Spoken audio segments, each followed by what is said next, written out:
All right, today is butchering day. Yesterday, Martin and I went out and did a little deer hunting. We got one. It's a small deer, but it's going to be a good tasting deer, which is what's important to us. And as far as butchering it goes, I thought it'd be kind of fun to do just a time-lapse video, not an instructional video. So if you want an instructional video, go look up an instructional video. I only use a couple of knives. Kind of take the meat down. I use the Havalon, and I use this out when I'm gutting the deer and everything else. What I really like about this knife is that the blades are replaceable. So you just replace the little scalpel blade as it wears out, and you're not spending time out there sharpening. The blades are cheap, and so it's a good, effective knife. It's light, it's easy, and it's orange. So when you set it down in the grass, when you're working in the field, it's easy to spot. So chances of losing this knife are a lot less than the other knives, I guess, that I've gone through in the past, since I still have this one. But anyways, I got it all set up here. I got my cutting board, I got my deer, and then I got my packaging here. I like to use the Food Saver and put it in there and seal it nice and tight with no air, and it seems to last a lot longer that way in the freezer. And I got a couple other knives over here that I'm using as well, just basic butcher knife. Cut it up with, and then this one is I don't know what brand this is, but anyways, it's a good sharp knife, and I'll do a little bit more on the bones so as this one doesn't dull my razor blade. Anyways, I'm going to put this on time lapse so that you can watch as I break the deer down and package it up.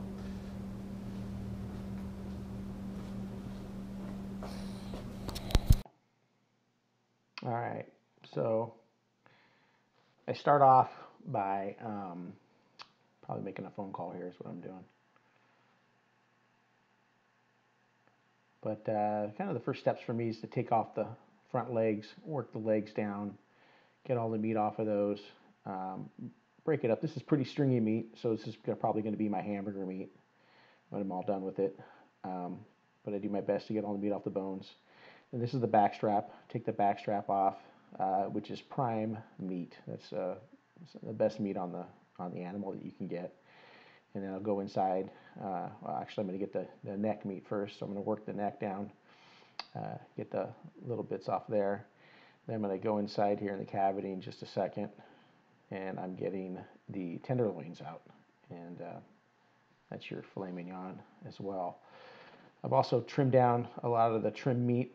I'm going to use that for hamburger as well. And I got one of the hindquarters off here, so I'm taking the hindquarter off, the ham, break it all down, and I'll cut that up into steaks once I get it off the bone here, and I'll package it up. And then I'll finish off here in just a second by getting the other hindquarters off and doing the same thing all over again. So here I am. I'll take the carcass off, put that away, come over, grab that last hindquarter, break it down.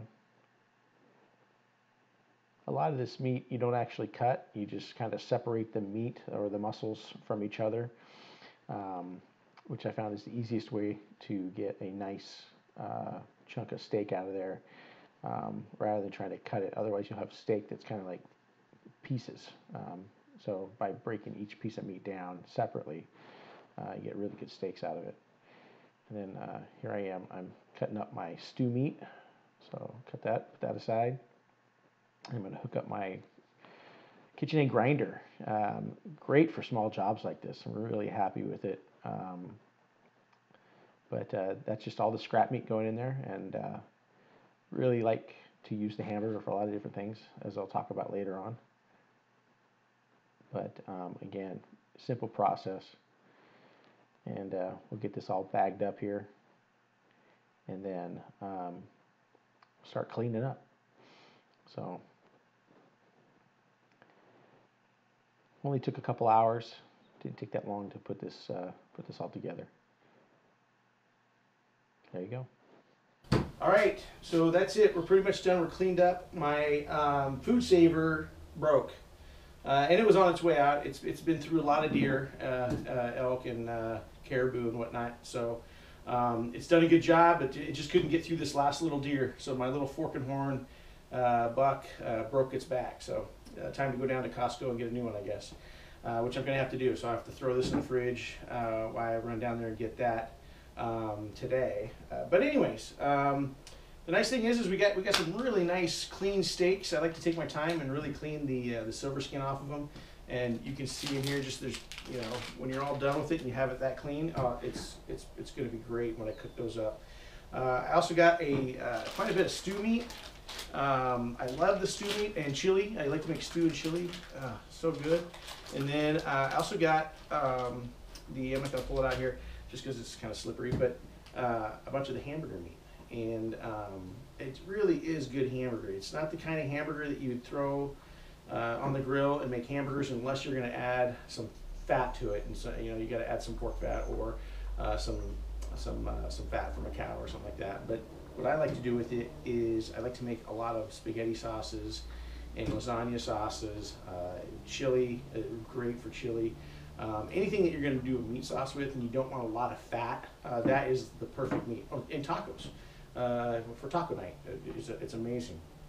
The last step I'll do is I'm not going to videotape it, but we're going to make broth. We'll take the bones that I put aside and we'll boil those for, you know, however long it takes, and we'll make a bunch of broth.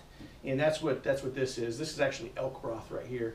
And then I also put some in little plastic bags. I use these when I'm making my gravy. So when I'm making my gravy for my steaks, I'll use a little package. When I'm making some big crock pots full of stew and things like that, we'll throw one of these in there.